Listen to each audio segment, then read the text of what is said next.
Hello everyone, this is Zeeebo and welcome to this AFK journey video. So it's been quite a while since I visited the Prydwen tier list, and in today's video we're gonna do a Prydwen tier list update with regards to the season 3 itself and discuss about their tier ratings as well as the users for the different units across the board. So first of all, they added Cyran on the 28th of February and Cryonaia on the 21st of February, which is, I'll say, like roughly about a week ago.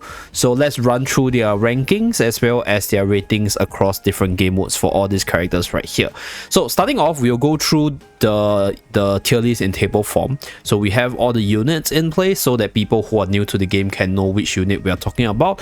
And then there's 3 different, I'll say, like categories: AFK stage, Dream Realm, as well as the PvP side, which I'll run through, and then I'll discuss units which I feel needs more discussion, or units where the tier rating is something which I might disagree with or I have my own opinions about. Okay, so first of all, let's run through the deficit AFK stage side. So damage dealer OD S+, yes. S+ tiers, Iron is definitely S+. Talon is, I would say Talon is S+, because like I think Talon is S at least, but probably not S+, because at the very top, like S+ would be a tier where I give to units you really need for specific team combos, and like those team combos are the one that dominates the AFK stage push, right? So the Mauler team synergy as well as the Iron control synergy, they are the main combos. There isn't really a team that you form around Talon. Like Talon's like this, okay, good to have additional magical damage kind of unit. So like I don't think she's S+, at least not on the deficit pushing side. So I'll put her in the S if it's my own take itself, right? But Iron, for example, Tamasia, for example, for that continuous control at the very high deficit, is definitely worthy of that S+ rating. So Coco and Smokey together with OD, they are the Mauler team core, so I guess they are worthy for the S+, because they're just certain stages where you need that Mauler team to push through. So that's why I'll give them S+. And then Foresto, definitely, like Foresto is the best tank in the game outside of Almas. So deficit pushing side, at the really high level, there are certain stages where you don't run the tanks, but in stages where you need the tank, Foresto is the best tank you can get. You can put Foresto with your Smoky teams. You can also put Foresto with your Celestial Hypogean teams. So pretty good stuff. I'll give Foresto the S+ for deficit pushers. Almost, yes, combo with Iron. Like Iron alone is not gonna be super duper powerful in most cases, but the Iron and Almost is definitely S+ together. So yeah, they are the core of the massive deficit pushers. Then for the S side, we have Arden. Okay, Arden has definitely fallen off a little bit. I think there are a lot more like decent partners with the Iron Almonds combo. So yeah, I can see why Arden's S. Harak's S, yes, because there are certain stages where you need his physical damage as well as his anti-heal to deal with specific units, and he's also used in the Celestial Hypogean factional teams as well. Lily May, yep, one of the pretty decent wildest damage dealer over time. So this is the unit that you use if you don't have Talon, right? Because this is the magical damage dealer that grows stronger with time, which fits into the slot what Talon wants to do. So right here, Bonnie, I absolutely disagree. I think Bonnie's definitely S+. Like, Bonnie is a character that also goes into multiple teams. She has debuffs, she has massive AoE damage, and she has damage over time, and she goes into multiple teams, like for example your Celestial Hypogean team where you need an AoE damage dealer with debuff potential. You can throw Bonnie there. You can use Bonnie with Iron Armors, obviously. You can use Bonnie with Mauler teams for her debuff so that your Maulers can survive better and have more damage. So I think Bonnie is definitely S+. So yeah, S+. Carolina S is okay. Cryonaia, I think Cryonaia's maybe a A tier. Yeah, I think Nara and Cryonaia's probably a A tier, because like I think Cryonaia is usable, but like I think in most cases you have better options in terms of team building. So I'm gonna put her as a S tier for AFK stage. For Nara's case, Nara is still usable for her repositioning ability, but I honestly don't think she's worth the S tier. Like she goes into Mauler teams for the repositioning or goes into Smoky team for the pooling itself. So I think A tier for Nara and Cryonaia is fair. Parisa's S tier. Parisa's used with the Iron Almost teams for very high deficits where you need damage. So this is why Arden fell, because like usually it will be iron armors and ardent, right? But as you go into the higher levels, the units become tankier, you need more damage. That's where Parisa comes in. Then you also have Tasi in that slot together with iron armors to combo. So like there are just a lot of wilders to combo with this duo. That's why ardent for. But I can see why Tasi and Parisa is S. Sonya as a S. Honestly speaking, at the really high deficit, I think Sonya melts a little bit too quickly. So I will lower Sonya and Nara and Cryonaia to a lower tier, maybe to the A tier. I do think they're okay, but like I don't think they are feasible at a super high level itself. At least not in the massive numbers like 7-8 days deficit kind of thing. Layla Elijah is definitely S plus for AFK stage. So this part definitely S plus. I think this needs no explanation. Hugin's usable. Like I think specifically Hugin with Odie, I think these two combo works. Rowan as well still works for your Maulers as well as your energy acceleration for your iron armors control. Hugin is usable for the shielding, the damage reduction as well as the buffs in general. So these two units as is okay. Lawson for AFK stages. I guess if you put Lawson in the same camp as Parisa, Tasi and Arden, he's S tier. But then like I think a lot of teams don't need Lawson to function, at least not on the AFK stage pushing side. Like I think Lawson is PvP for sure, right? You can burst the enemy quickly. But deficit stages are really tanky. Like these deficit units are massively tanky and you might not be able to burst them down fast enough. So I'll give Lawson A. Luca and Lumon no. I think this season probably goes down to a B tier. Yeah, I don't even see them anywhere at the higher levels. Previously you use Lumon for the repositioning, but this season you have Cyran, right? So they put Cyran. To be honest, I think Cyran can go up to S tier because Cyran pretty much fills up that repositioning slot for Iron in case you're not running Iron together with Smokey. So Lumon is like a little bit out of position now because there's a lot of good repositioning units. Luca as well, like I think Light Bearer Factional Talent isn't that good, and Luca as a unit not that powerful for AFK stage pushing side, at least not this season. I think in the previous season maybe with your Tasi Light Bearer Factional combo, but not this season. Cicia is, I don't know. I think she's usable. I do think she's usable still. But is she an A tier? I guess in certain stages where you run iron armors for the control and you need a physical damage dealer, Cicia comes in. Yeah, I guess. Florbell, yes. Same thing with iron armors control with the Wilders tag. Lenya, I don't think so. Lenya's probably B tier. A lot of the assassins damage dealers, I'm not going to talk about B tiers and C tiers for AFK stage pushing unless there are units which we want to talk about. But for Lenya's case, I think the issue is surviving. Like surviving with Lenya is tough in the higher deficits because the enemies hit really hard. So I will lower Lenya to B tier probably. I think she's usable if you can survive and then you can snipe off people. Definitely a unit that you can use, but in most cases B tier. And then for the A tier, Cassidy also can reposition. Cyran's definitely S cause Cyran has the repositioning pooling to synergize with iron armors, to synergize with for example like your smoky teams as well. So I think Cyran can be higher.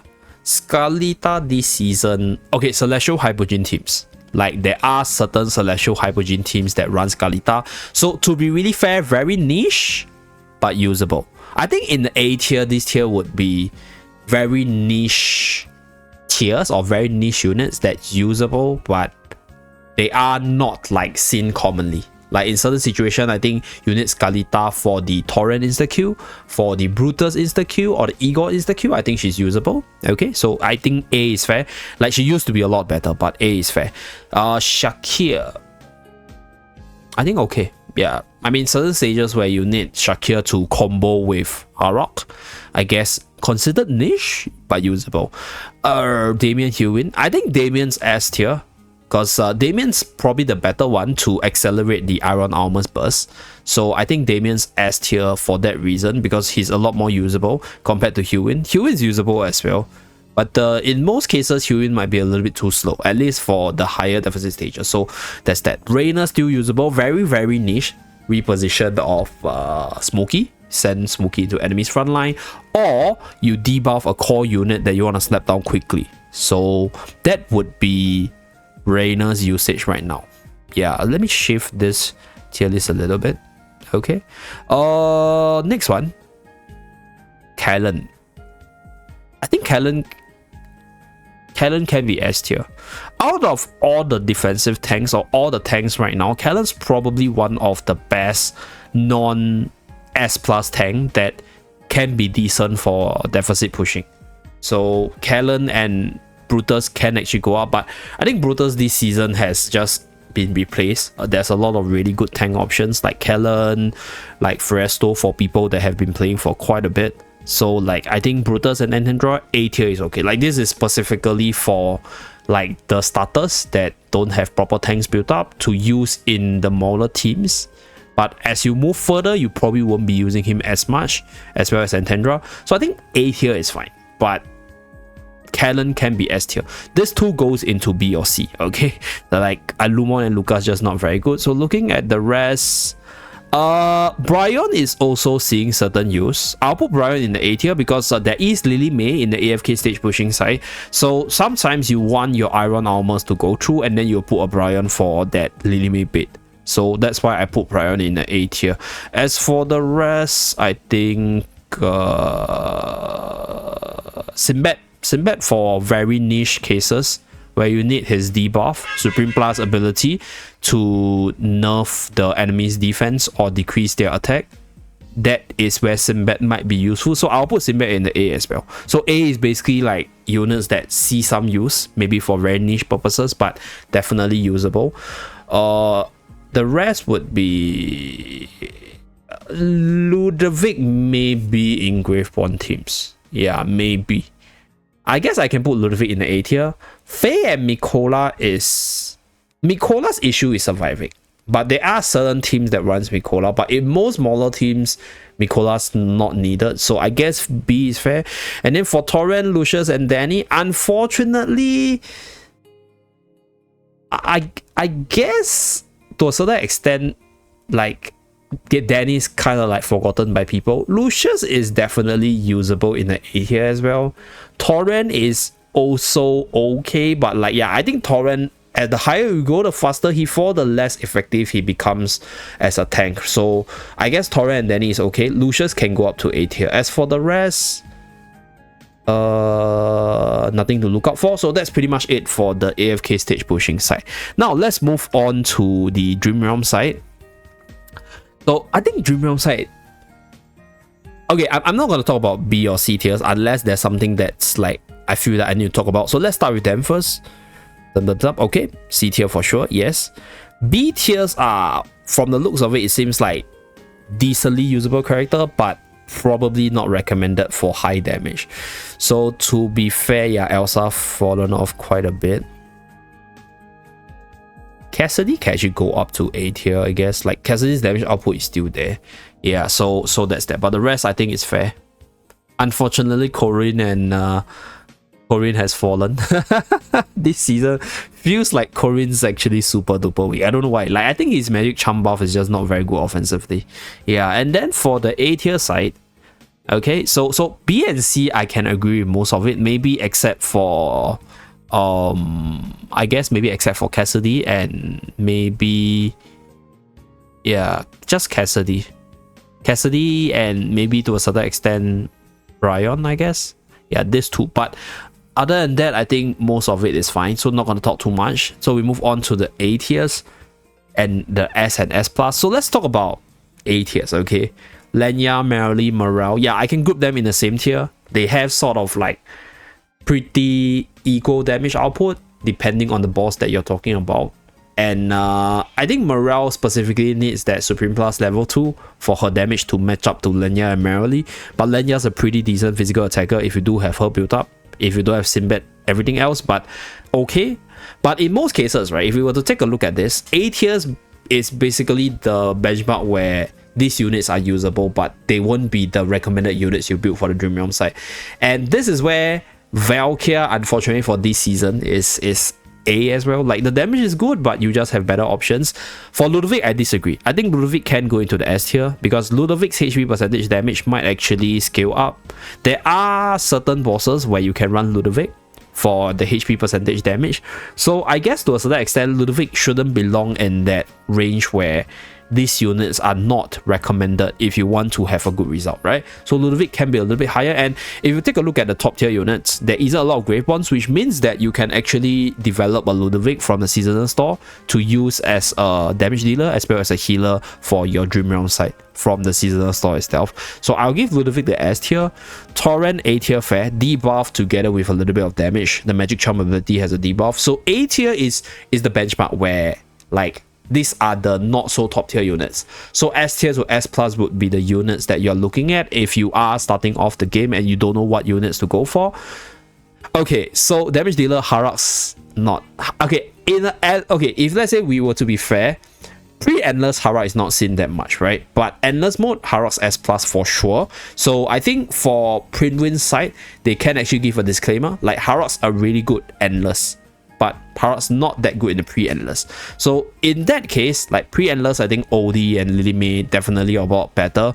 So like, in all honesty, I think these three can be worthy of the S plus tier depending on which stage of the game you're looking at. Odie is definitely S plus tier in the early, and in the late, if you're free to play, you don't have Harak built up, Odie is also still S plus tier. So Odie and Harak is definitely S plus tier. I think Lily May can be in the S tier because compared to Odie and Harak, Lily May's damage output is good, but not as powerful in certain bosses. Whereas Odie, right, Odie is good in the early game, and in the late game, if you use Reina for the magic charm ability to give some true damage conversion, Odie can scale up in terms of damage. In fact, my own free-to-play account runs Odie for a lot of my teams, even in the Endless Dream Realm side, together with Reina this season.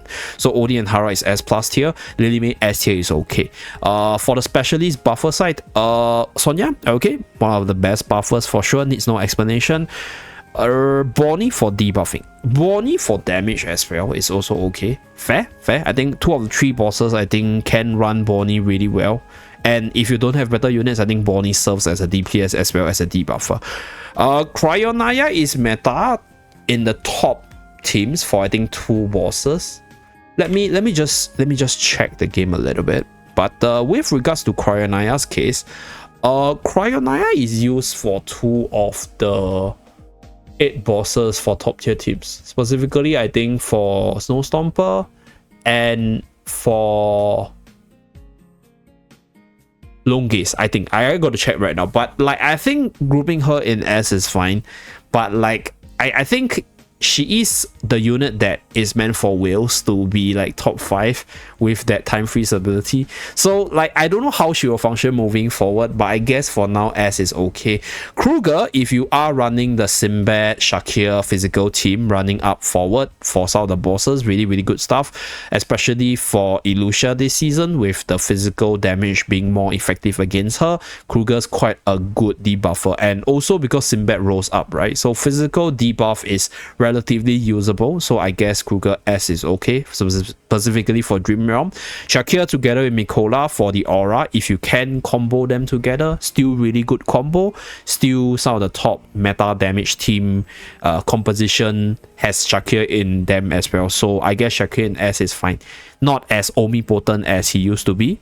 Sinbad this season definitely rolls up.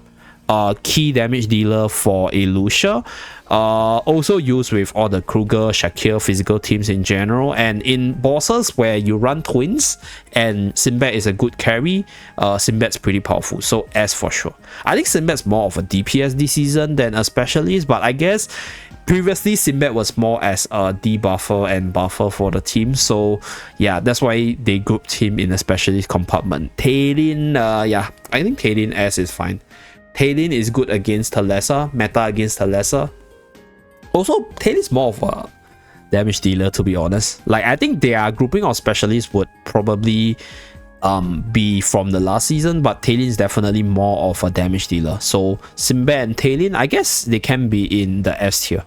Yeah, Sinbad falls off a little bit compared to, but I guess you can put Sinbad in S plus as well, because specifically for this season, okay, let's showcase like the top damage team on my side. So this is my top damage teams. So if we go into like like some of the teams. So you can see Talin into lesser, Odie into lesser. For Olsen's case, you can see Harak, right? You can see Shakir. So these are the teams that are good, right? So these are the units that are seeing top use.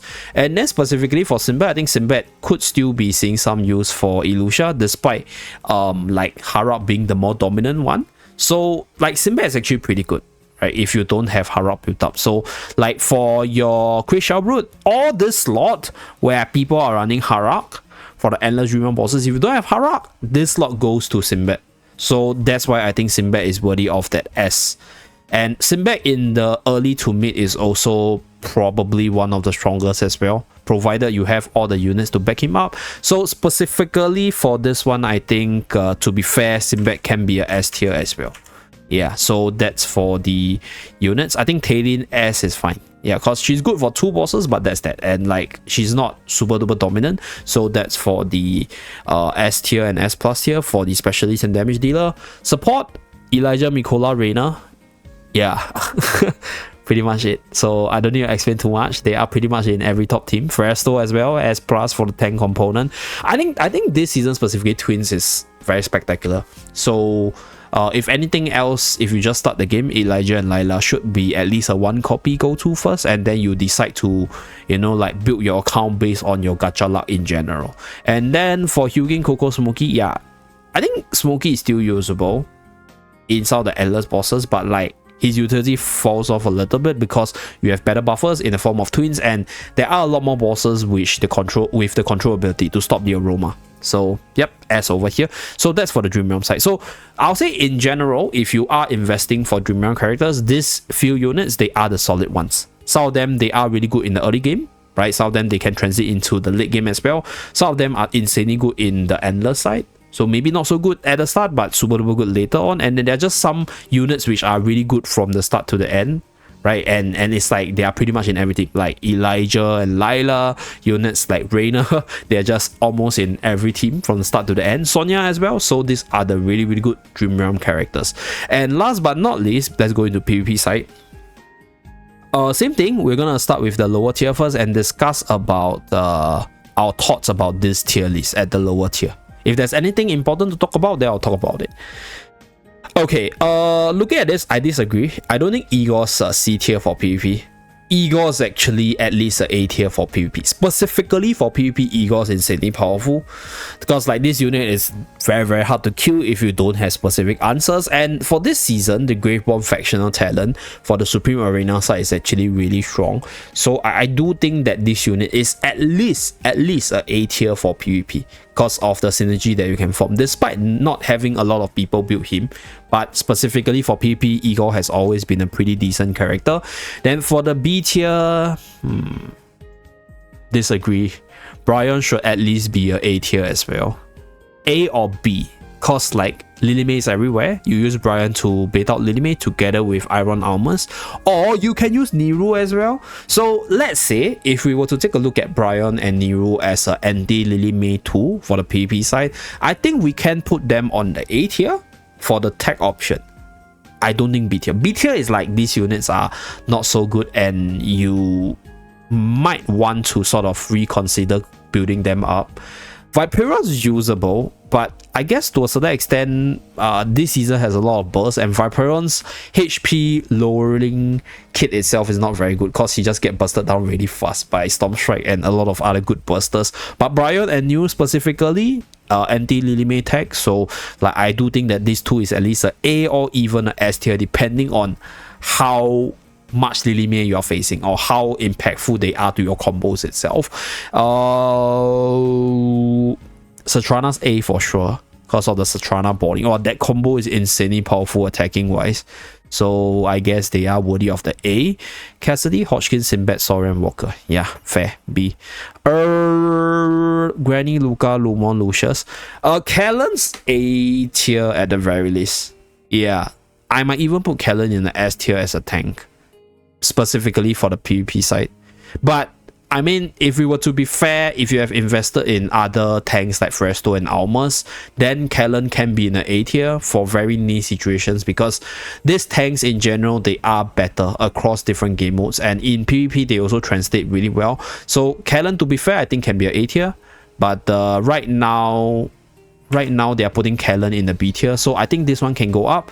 Niru and Prydwen can go up as well, and then depending on how much you use them as an anti-tech tool, they can go into S tier for these two units right here. Kellen's probably a tier, and then for the A tier damage dealer,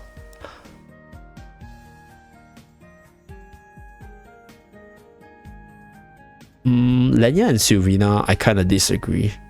Arden, I guess Arden can be A tier, but let's say if you were to have Iron, Almas, and Arden together, then I'll put Arden in A tier as well. Lenya, Sylvina specifically for the Storm Strike combo, specifically for Assassin Snipes, very, very powerful on the offense, not so powerful on the defense, but definitely one of the stronger combos in the current meta. Cryonaia, A tier fair. Laika as well. Okay, all these units, right? Okay, so Sonya to Major, I think they can go down. Yeah, I don't see them a lot in Supreme Arena, and I don't think there's a lot of good combos that they can perform in, except for maybe if you're running a light barrel team with Hugin and maybe like Cyran, for example. But that's that. But Tamasia is like, I think this season has fallen off to at least a B tier. So Sonya and Tamasia probably less PvP centric. They're probably more PvE centric. Parisa, Laika, as well as Lenya, Sylvina is decently good because of the burst team comms with your wildest factional talent together with multiple hyper offensive artifacts like Harmonic, like your Storm Strike, like I mentioned earlier. So I do think that A tier for this three is okay, not Sonya and Tamasia. Lenya, Sylvina should go into the S tier, which I'll explain later. And then Lila and Elijah in A tier, I guess to be fair, they are more PvE centric, but I do think that they are also worthy of the S tier because if you get your ultimate off, right, most of the time the team with them up is gonna win the fight. And like there are a lot of units where you want to be buffed up by twins to hyper carry you, like Cryo, like Dino for example, or maybe even like having a more powerful assassin teams like Vala together with all the different assassins. So Elijah and Lila probably S tier. I think Hugin's S tier for sure. Hugin is used for a few reasons. Number one, the fast energy start to beat out Lidime for your light barrel teams, and because we have Cyran right now, right, in the PvP side, I think you can put Hugin in the team for the light barrel attack, for the damage reduction, the buffs, as well as the different like damage reduction and the buffs that Hugin can provide. So Reina, Rowan, and Mikola, I think A tier is fine. Reina is still usable, but more of a tech tool right now because this season apparently the swap from Reina not as impactful for the factional tower itself because there are like different positions for the factional towers, like the Maulers one are in front and then the rest are the back. So Reina's 100% swap is not as good as it used to be, or not as effective as it used to be. So niche A tier level, okay. Brutus and Antandra, fair. Like I think these two units are like, okay, they're usable, but that's pretty much it. So A tier is okay. Now for the other units, okay. Elsa, okay, Elsa is mostly with Iron Armor's burst with Storm Strike. Yeah, that combo is insane. The amount of burst that combo can do is probably the fastest with Iron Armor's burst with Elsa, cause Iron pull Armor's root, Elsa drops the rock, your enemy's HP pretty much melt. I've seen that combo myself. I use it from a free-to-play account. Barrow for PvP is S, yes. I think Barrow's a lot stronger this season, specifically with like Bonnie's, with Celestial Hypogean teams, and also a good isolator for hyper carry teams as well. I think S for Barrow's okay. ODS, I guess OD is S mostly also because OD is one of the most like cost efficient unit. So OD naturally has the tier advantage in most cases for PvP. So if you do factor that into the consideration, I guess ODS is fine. Insta-Q is always going to be a thing, and OD with Wilder's Tau, if he's able to insta-Q, yeah, you pretty much win the game as well. Vala, yes, S for PvP. Niche, but not niche, very strong. But the thing is, like, usually you don't put her with like barrel factional talent. Usually there might be cases you would. Iron is yeah, I think Iron's a lot weaker if you have no answers against Lidime. So I will put Iron in S plus if you get his combo off. You're able to pull his combo off. But let's say if you can't, then he's S, right? Because right now there are a lot of answers. There are done there. There's also Lily May that just cancel it outright. Nara as S. Okay. I think Nara as a PvP unit is okay, but I'll lower Nara to A tier. Because like Nara is not a popular unit, one. Two, Nara's a pulling unit, repositioning unit for attacking, right? So attacking side, you already have Sylvina, right? You also have Vala, and Sylvina from the Graveborn side is a lot better. And then for the S level Graveborn, you have other better options you want to go for. Like, you can definitely go for her, but I wouldn't recommend it. Scarlita for PvP still feasible. If you can stall long enough, Scarlita can still do some Scarlita magic. Not as good as she used to be, but recently I think some players figure out the way to use Scarlita with the wildest fractional talent, so that your opponent has no targets to hit. So they can't proc their wildest fractional talent, and Scarlita is used in that team to fly up to disappear from your opponent's targeting. So right now, I think Scarlita with her Scarlita magic as well as that combo is still worthy of the S tier. Shakir is definitely worthy of the S tier once he transforms, one of the stronger PvP character. Valka. I mean, I've seen some people try to use her with the rush team with that like sheer damage buff, and she's okay to sort of negate some damage from the initial burst as well. So to be fair, I think she's usable, but is she worthy of the S tier? Let me know, okay? If you guys are watching this and you do use Valkyria for the PvP side, let me know. I do use her myself. I can see why she's S tier, but I don't know whether or not the masses would agree with this, or people who tries to use her in general. So let me know about this one. Damien Hewin, S for sure. Coco, if she gets her ultimate off. Smokey and Murky, I'll lower them. I think Twins is S, Smokey and Murky is A. Cause like this guy, you can cancel him pretty easy. There's a lot of ways to do it, either through the artifact or through the skills of your unit, or just silencing him straight up. So that's that. Ludovic S is fine. Lawson is S, yes. Lawson is S specifically with that Storm Strike combo. So Lawson's ability right here, if we were to go into the ability, we go into the Turbulence Resurgence right here, right? Recovers HP for all allies when Stormbound Chain breaks, and then she casts Stormbound Chain again. So in a very powerful rush team, this ability is insane. That heal gives you the advantage over your opponent when it comes to the PvP side, when you burst people down. So you burst people down, right? You get the heal, and then your opponent bursts you down, they don't have the heal, and that's where Lawson has the advantage to do that wildest fractional talent burst comp. Dunlea still pretty good. The ability to just silence people still really powerful. Torrent still okay against melee teams. Almas obviously with Iron still works. Fresto is without a doubt one of the most versatile tanks for the PvP side in terms of normal arena and supreme arena and team building, so S+.